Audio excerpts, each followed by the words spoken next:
കൊച്ചുത്രേസ്യയുടെ ദൈവമാതൃഭക്തിയെക്കുറിച്ചാണ് ഈ വീഡിയോയിൽ പ്രതിപാദിക്കുന്നത്. കൊച്ചുത്രേസ്യയുടെ അമ്മ സെലിഗുരിൻ മരിക്കുന്നതിന് മുമ്പ് തൻ്റെ ഓമൽ പുത്രിയെ സ്വർഗീയ അമ്മയുടെ തൃക്കരങ്ങളിൽ ഏൽപ്പിച്ചു. പരിശുദ്ധ കന്യക തന്നെ കടാക്ഷിക്കുകയും തൻ്റെ മേൽ നിരന്തരം പുഞ്ചിരി തൂകുകയും ചെയ്യുന്നുണ്ടെന്ന് അവൾ അനുഭവിച്ചറിഞ്ഞിരുന്നു. വേദനയുടെ നടുവിലും സ്വർഗീയ മാതാവിനോടുള്ള ഭക്തിയാണ് വിശുദ്ധ കൊച്ചുത്രേസ്യയെ ശക്തിപ്പെടുത്തിയതും അവൾക്ക് ആശ്വാസം നൽകിയതും. 7 വയസ്സായപ്പോൾ കൊച്ചുത്രേസ്യ എഴുതി, ഒരു ഉത്തമ ബാലികയായി തീരുവാൻ ഞാൻ ആഗ്രഹിക്കുന്നു. പരിശുദ്ധ കന്യകാമറിയം എൻ്റെ വത്സല മാതാവാണ്. ഒരു ശിശു തൻ്റെ അമ്മയെ സദൃശീകരിക്കണം.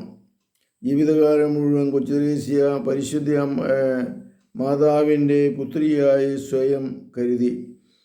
മാതാവിനോട് പ്രാർത്ഥിച്ചാൽ പെട്ടെന്ന് കാര്യങ്ങൾ സാധിച്ചു കിട്ടുമെന്ന് അവൾ വിശ്വസിച്ചിരുന്നു. തൻ്റെ ജീവിതത്തിൽ, പ്രത്യേകിച്ച് തൻ്റെ അമ്മയുടെ മരണശേഷം അനുഭവപ്പെട്ട ഏകാന്തതയിലും ശോകപൂർണമായ നിമിഷങ്ങളിലും അവൾ തന്നെ പരിശുദ്ധ അമ്മയുടെ കരങ്ങളിലേക്ക് വിട്ടുകൊടുത്തു. മേരി മക്കളുടെ സൊഡാലിറ്റിയിൽ അവൾ അംഗമായിരുന്നു. പുണ്യപൂർണതയ്ക്കായി ദാഹിച്ച അവൾ ആ മാർഗത്തിലൂടെ അനുദിനം തന്നെ കൈപിടിച്ച് നടത്തണമെന്ന് സ്വർഗീയ അമ്മയോട് നിരന്തരം പ്രാർത്ഥിക്കുമായിരുന്നു.